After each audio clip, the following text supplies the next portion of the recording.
dokie. So next we will talk about mat work. So this is a raised cot. This is what we typically use for mat work. We really like these here because it's very clear for the dog when they are fully on the mat versus when they may have a foot off, versus something like a towel or a blanket where it's a little bit more unclear whether they're fully on or they have a limb off or something like that.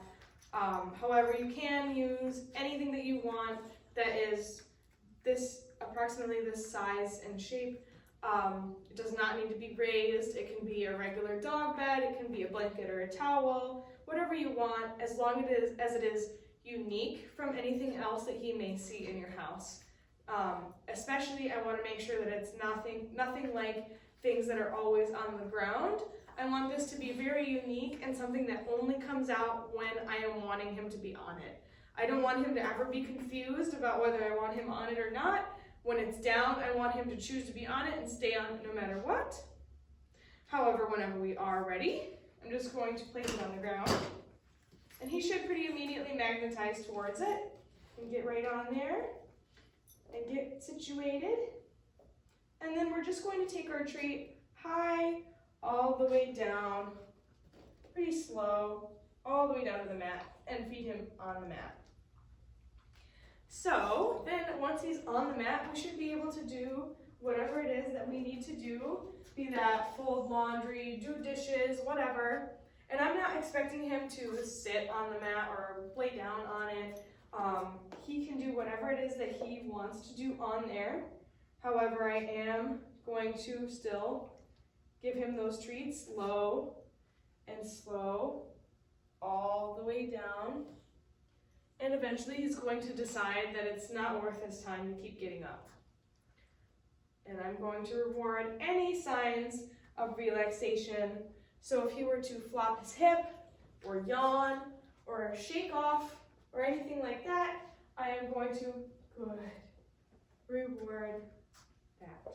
I want to make sure not to use our typical marker word, YES, because I don't want this to be an exciting activity whatsoever, and that word can be pretty exciting. So I'm simply going to treat him low and slow. And I can be pretty intermittent with my rewards.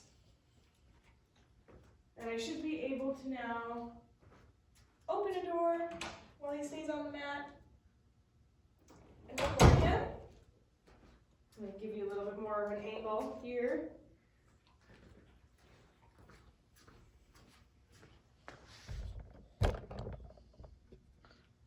So to practice for guests coming in, we can come to the door, open the door. Hello, have you had a good day? And then reward him. Just pretend like we're talking to someone on the other side of the door. Hello, you can come on in. Things that we would typically say, just practicing him being on the mat while those things are happening. And you can add in somebody else actually coming in and out of the door to just prove him staying on the mat while this stuff is happening. We want him to stay on there and stay calm while something is happening like this, so that when they come in, he's not immediately just jumping on them or doing whatever it is he wants to do. He has to wait and be calm, and then he can go say hi when you and the guest are ready for him. This helps keep him a little bit more contained. Another way that mat work is really especially great is for when we are doing some human chores and we just need Puppy out of the way, but we don't necessarily want to put him in a crate or in an X-pen. We want him to be a part of it, but not in it, if that makes sense. We can just plop him on the mat while we're working, and just every so often. Just low and slow, giving him a treat.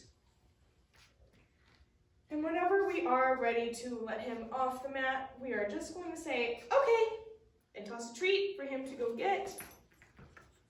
It's common for dogs to not want to go get the treat sometimes, and you may have to throw a few, but that is perfectly okay. And then we want to pick up the mat immediately off the ground so that he doesn't immediately go back on it, because he will. And then we want to pick it up and put it away for next time.